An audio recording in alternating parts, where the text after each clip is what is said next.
Ah! Faut que je vous explique exactement pourquoi vous avez cette sensation.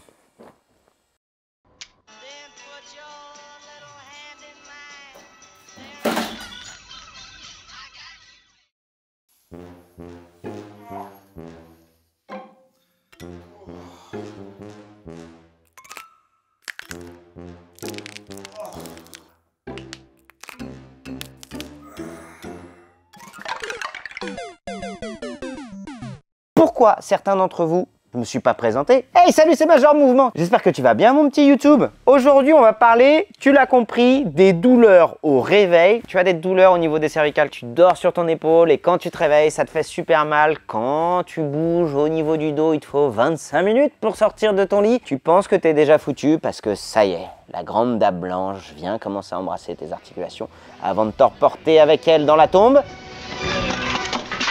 Cette vidéo est faite pour toi. Eh bien, je suis kiné, je suis thérapeute manuel, je suis enseignant en thérapie manuelle.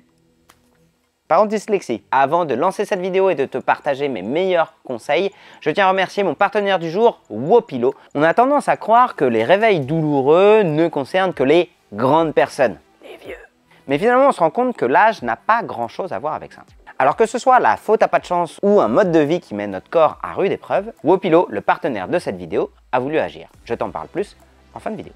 Je t'explique exactement ce dont on va parler aujourd'hui. Dans cette vidéo, je vais te donner d'abord des explications qui sont fondamentales. Donc s'il te plaît, s'il te plaît, s'il te plaît. La répétition des s'il te plaît ne fait aucune différence. Mon petit YouTube, ne scrolle pas direct sur les solutions. Parce qu'avoir des solutions sans explication, c'est comme jouir sans faire l'amour. Ah non. Ça n'a pas d'intérêt. Je sais que si tu as cliqué sur cette vidéo, c'est que tu as des douleurs articulaires au réveil. Je sais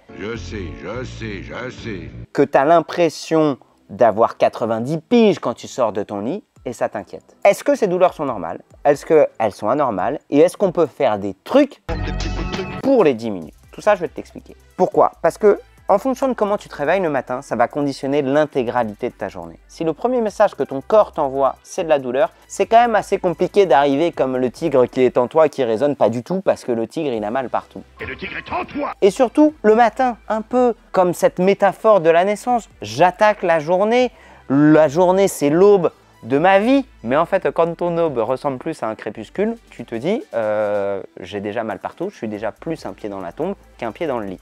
Est-ce que les douleurs matinales sont mauvais signes? Eh bien, j'ai une bonne nouvelle. C'est absolument normal si quand tu te réveilles, tu as des petites douleurs matinales ou des petites raideurs matinales. Attention, blague de beauf! Attention, blague de beauf, on est arrivé! Il y a certaines raideurs matinales qui sont même tout à fait normales. Ce n'est pas sale.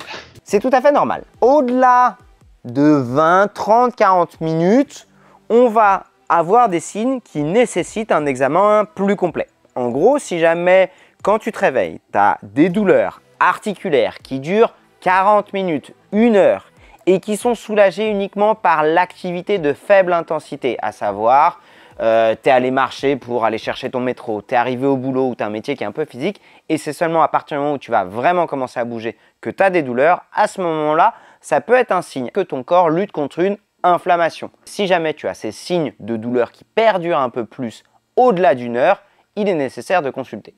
En dessous d'1 heure, tu peux être plutôt rassuré et je vais t'expliquer ce qui se passe dans ton corps et pourquoi ces douleurs sont à la fois plutôt normales, mais quand même, je vais te donner des astuces pour les diminuer. Donc, reste jusqu'au bout de cette vidéo. La première chose, c'est comprendre que notre corps répond à 2 grands systèmes, la construction et la déconstruction. La construction, elle va se faire non pas pendant la journée, mais pendant la nuit. Il faut que tu comprennes que ton corps, la nuit, c'est Wolverine. Si tu connais pas Wolverine, je t'en supplie, désabonne-toi de cette page. Mais de tout mon cœur, c'est pas possible. Hugh Jackman, les griffes, l'adamantium, l'arme X, la capacité de régénération. Enfin, vraiment, renseigne-toi. Ton corps, en fait, il fonctionne sur 3 piliers. Comment tu te reposes, comment tu bouffes et comment tu bouges. Lorsque tu vas bouger, ça va mettre un stress mécanique, pour faire très simple. Vous savez ce que c'est ça, les amis? Non. Petit A. Est-ce que tu penses que c'est un coude? Flexion, extension du coude, triceps. Petit B, est-ce que tu penses que c'est une épaule? Extension de l'épaule. Petit C, c'est une vertèbre, avec un disque vertébral juste ici et les ligaments intervertébraux et évidemment le psoas juste là. Ou petit d, c'est un genou. C'est ma bite! Ah, c'est non. C'est donc un genou. On a le fémur, le tibia, le péroné, le quadriceps, la petite rotule qu'on appelle maintenant la patella et les ménisques, les ligaments croisés qui sont juste là. En chaque fois que tu vas bouger, les mouvements de compression et de décompression au niveau de toutes tes structures, osseuses, ligamentaires, cartilagineuses, vont mettre ce qu'on appelle un stress mécanique. Alors le mot stress, il vient de l'anglo-saxon, il parle plutôt en fait de nécessité d'adaptation. Ton corps, il n'est pas con, il veut pas crever. Je suis hyper rassuré. Donc en fait, quand tu lui mets un stress mécanique, il va tout simplement se dire « Oula, on me soumet à un effort, il faut que je m'adapte pour pas crever ». L'articulation, elle est comprise dans un sac, dans ce qu'on appelle la capsule articulaire, qui est littéralement une poche. Et ce milieu est un milieu fermé. Et pendant la nuit, il va utiliser ce que tu as bouffé, les nutriments, pour l'amener dans l'articulation. Les nutriments nécessaires à la reconstruction contiennent aussi des éléments de déconstruction. Ils vont enlever les micro-débris, les refaire passer dans la circulation lymphatique et sanguine, et c'est pour ça que tu vas pisser derrière une partie de tes déchets. Mais en même temps, ces nutriments vont apporter des éléments qui vont permettre de reconstruire derrière. Donc, une articulation plus forte. Souvent, et si on doit résumer la blessure, c'est « j'ai fait trop vite, trop fort, trop longtemps » sur une articulation, attention, c'est la deuxième partie qui est importante, qui n'est pas capable d'encaisser aussi vite, aussi fort, aussi longtemps. C'est donc une question de dosage, c'est-à-dire qu'un peu de contrainte mécanique permet une adaptation positive, zéro contrainte mécanique, zéro mouvement, la sédentarité, tu commences à connaître, fait qu'on a une désadaptation, et trop de contraintes mécaniques, au cours de j'ai fait trop de sport ou j'ai subi un traumatisme, et au-delà des capacités des chantiers du corps humain. Ce chantier-là, il se fait pour des raisons tout simplement logiques, à la fois mécaniques, biologiques, pendant la nuit. Quand est-ce qu'on fait les travaux sur les routes? Est-ce qu'on les fait aux heures de pointe? Non! Parce que sinon, on va empêcher les gens de travailler. On les fait pendant la nuit. Les travaux sur la route, c'est ton corps qui est en train de cicatriser. Ce chantier, et comme dans la vraie vie, parfois, il peut traîner un peu le matin. Et bien, c'est pour ça que tu as des douleurs matinales. En plus de ça, plus tu vieillis, moins l'absorption de tes nutriments est efficace, moins tes engins sont efficaces et plus tu fais des trous facilement. Et ça, c'est ce qu'on appelle l'arthrose. Et c'est tout à fait normal.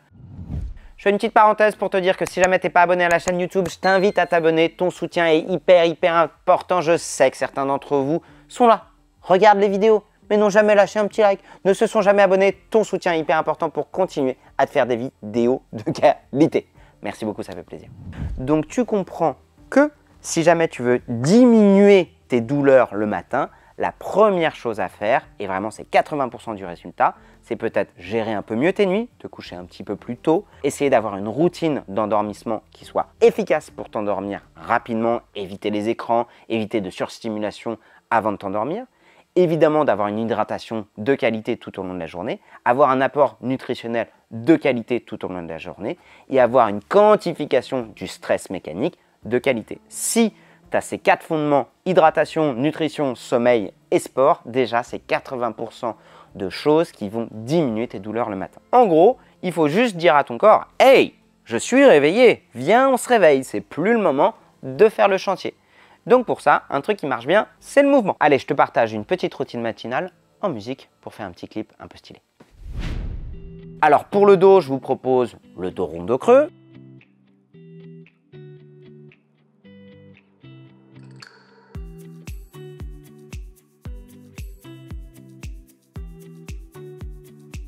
Pour les cervicales, je vais vous proposer des petits tours au niveau des cervicales où vous allez tout simplement amener la tête en avant, amener la tête en arrière. Sur le côté gauche, sur le côté droit, prendre votre temps.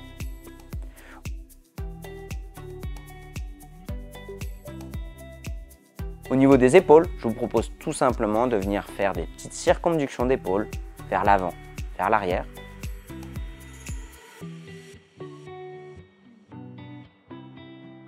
Et quand on a travaillé les épaules, c'est aussi intéressant derrière de travailler les hanches. Pour ça, vous pouvez faire des tours de hanches.